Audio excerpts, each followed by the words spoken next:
कौन ए कथारे राजी तो? हाँ हाँ निश्चय एक कथा रखिबी।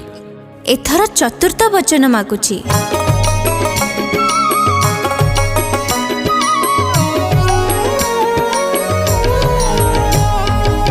चतुर्थरे वचन दियटी मते रखिब ए कथा नुहे जे मनते परिवार चिंता एबे तुमे करिब सब हानि लाभ कथा तुमे बुझिब संसार जंजाली घाटी होइब तुम्हे दायित्व ने बटी हटी न जीव केबे ए वचन मोर जदि कर पूरण तेबे तुम पत्नी मोहि होइबी जाण चतुर्थरे वचन दियटी मते